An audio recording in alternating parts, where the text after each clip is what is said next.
Okay, moving on to our fifth speaker of the night, Amaya, and she's going to speak about, I need to get my pronunciation correct, Irene Nemirovsky, more or less.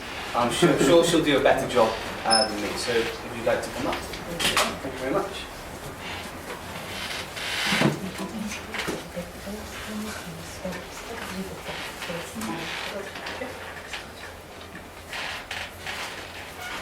Good evening.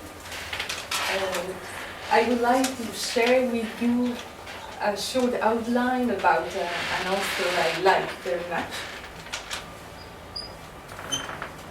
It is the Russian-born French-writing author Irene Nemirovsky. The life of Irene Nemirovsky,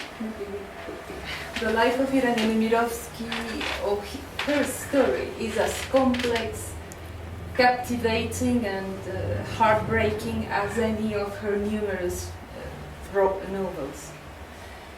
She was born in Kiev in 1903 in Ukraine. It was then the Russian Empire. She was born into a family of very, very rich bankers, Jewish bankers. She was born Irene Nemirovsky, that was her real name. Her father was Leon Nemirovsky. He was one of the richest financiers in Russia, and he divided his life between gambling and making money. And the mother was Anna Nemirovsky, was a very special character. She was very frivolous, she had plenty of affairs, she was very volatile, and she didn't love at all her daughter. In fact, very often she denied the fact that she had a daughter because she was afraid of the fact that having a daughter could make her look older. The mother of Irene Nemirovsky is very important because this difficult relation is at the heart of many of her novels. Well, as I said, she was born in Kiev, but they moved to St. Petersburg. They lived in a very surrounded, in a very wealthy and well-off milieu. She was surrounded by wealth and by elegance. She was surrounded of all kinds of richness, except her parents' affection. That's very important also in her writings. She was brought up by a French nanny, a governess, and this governess made her really a native speaker of French because she was most of the time with her nanny and not with her parents. So maybe we can see some of the pictures they're beautiful pictures at the beginning of the century. That was her in Russia, in St. Petersburg. I think she was 10. That was with her mother, Anna Nemirovsky. They used to summer in France very often. That was with her mother again. That was her mother.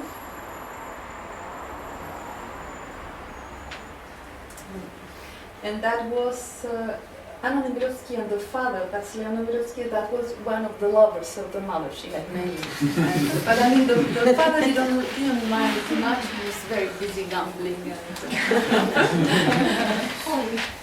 So that was the life of Nemirovsky's, and in 1917 there is the Bolshevik Revolution.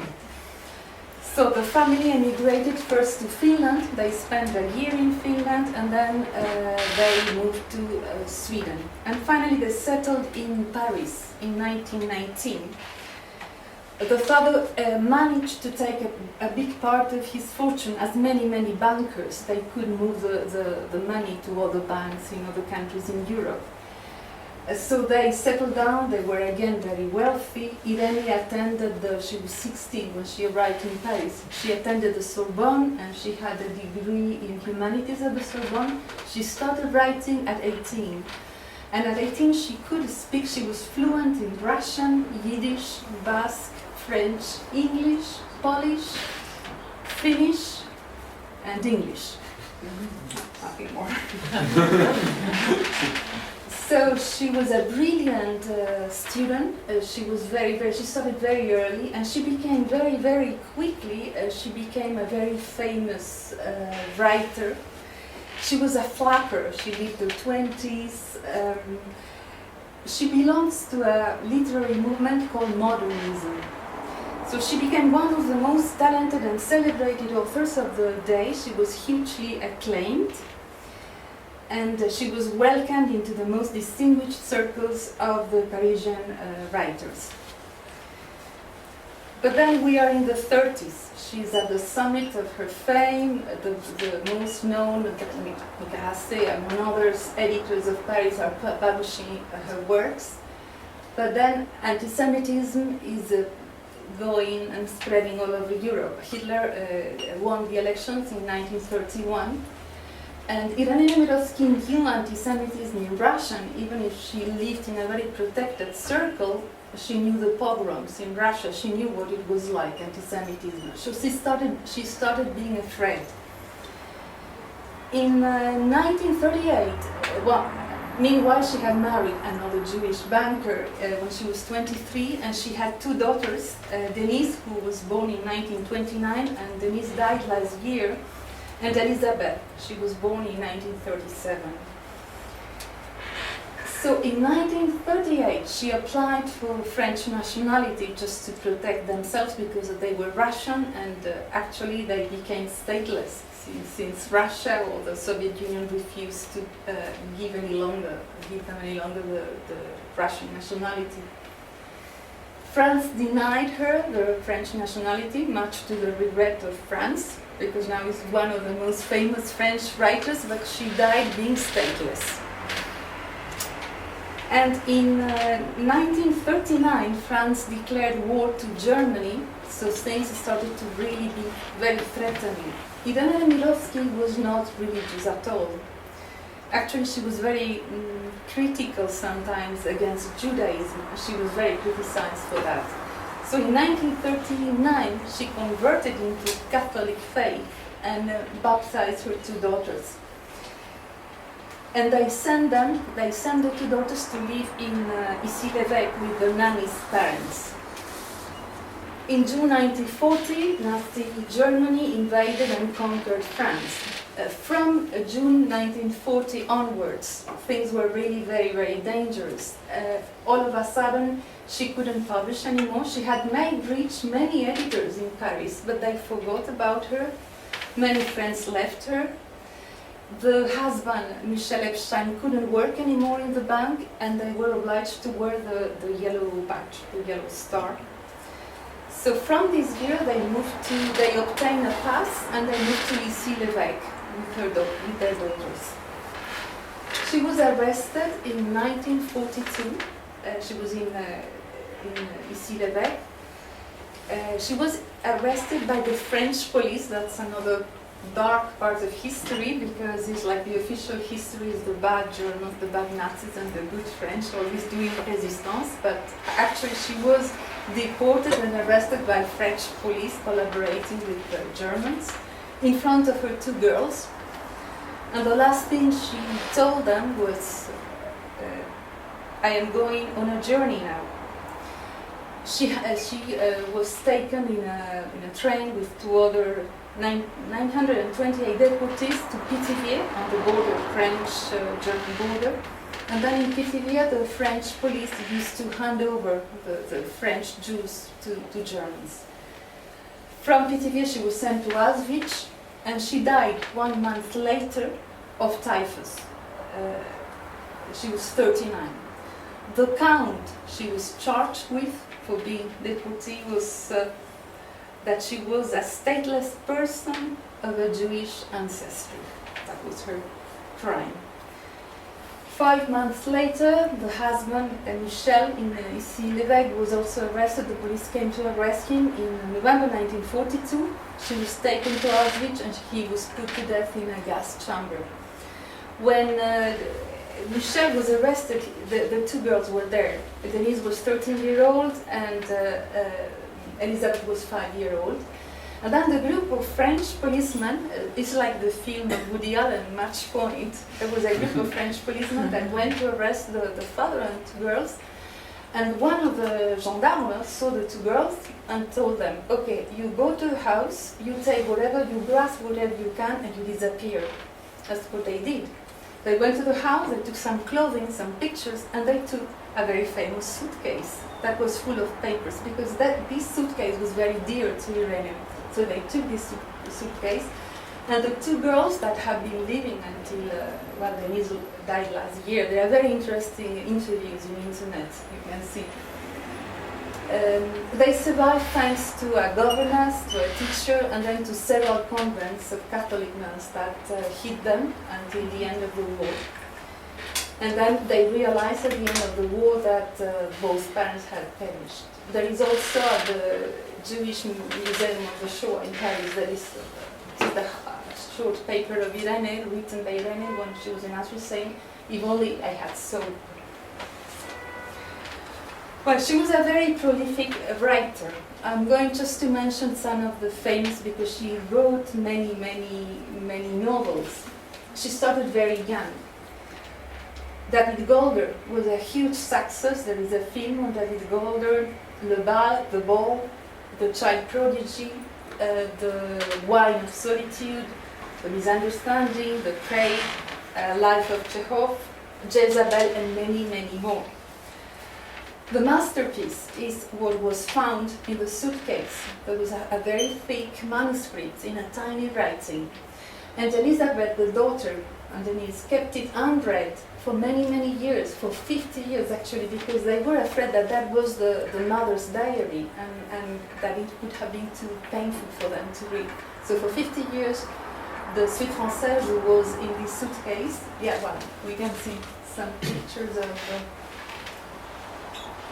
That was after arriving in France. She was still very young, already writing. That was also part of an exhibition that was in Paris 2 years ago. That was with her husband, Michel Epstein. They were also wealthy and the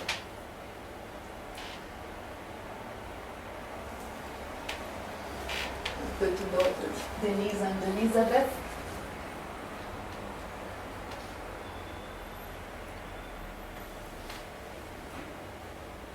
That was the pass French authorities gave her to go to Slovak, and you cannot see at the top of this image. So there is nationality Russian, and actually she didn't have any nationality.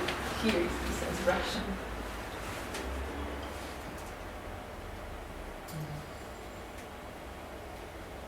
That's the manuscript of La Suite Française, which is very, very thick. That's one of the best known images of her. So I'll say some words about La Suite Française. Is considered, it has been compared with the writings of Tolstoy and Balzac. And actually she inspired herself in War and Peace by Tolstoy when she wrote La Suite Française, because it covers the occupation, the Nazi occupation of Paris from June 1940 to July 1941. This was kept unread, as I said, for many years. Then Elizabeth found out that it wasn't really a diary, and she gave it, or she donated it to this Jewish foundation in Paris. They realized it was a novel, they published it, and it became a huge bestseller, selling more than 205 million copies, and it has been translated into 38 languages. If you haven't read Nemirovsky, I would like the book. I think is one of the great writers of the 20th century.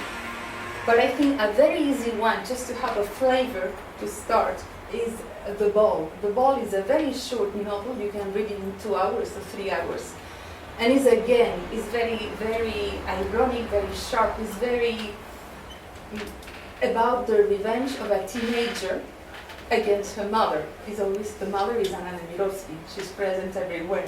And it's really Machiavellic. It's really fantastic. There is a film on it, there is a theater play, and it is really very, very good. Her style is amazing. I mean, the first manuscript she sent to Grasset when she was very young, it was David Golder. She had another name. And Grasset wanted to meet her, and they couldn't believe she was so young. and because such a good piece of literature couldn't have been written by such a young person. I think she's a magnificent writer. And it has been really hidden because there has been a very big controversy. And what it is about Judaism. Irene Nemirovsky comes from a Jewish family and she died in Auschwitz for being Jewish. But it has been really very harshly attacked by some Semitic sector, Jewish sectors. And she has been accused of being anti-Semitic. The thing is that she collaborated with some papers in France that were kind of, not anti-Semitic, but, well, kind of. She converted into Catholicism. She applied for French nationality. But actually, and then she was accused of spreading anti-Semitic stereotypes. Like, for example, David Golder is a novel about a very miserly, greedy Jewish banker. And there are characters like that, like very negative. So I think because of her tragic end, maybe she would have been expected to be kind of Jeanne d'Arc or something like that. But she was just a human being. My personal view is she never betrayed or collaborated with Nazis. She wasn't religious, and she tried, as Elizabeth, her daughter, said, she tried to save her family's life. So it's why she converted into Catholicism, but she wasn't religious at all. And as for all these stereotypes, because really David Golder is like a very negative character of a Jewish banker.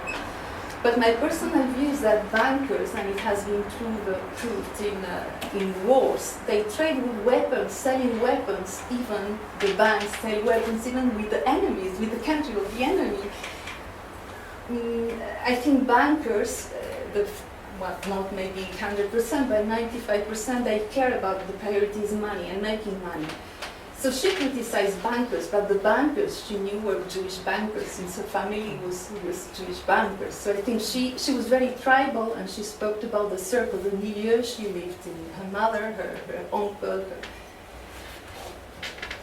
And again, also it has been written that her end proves that if your enemy has chosen you as a scapegoat, no matter what you do, it is his life or yours. It's useless to convert, to try to pretend we're going to finish.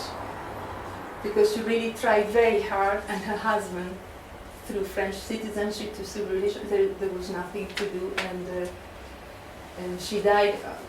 When you read her books, you always wonder what would have been the continuation. It's like reading Lorca, such a young person and such a genius.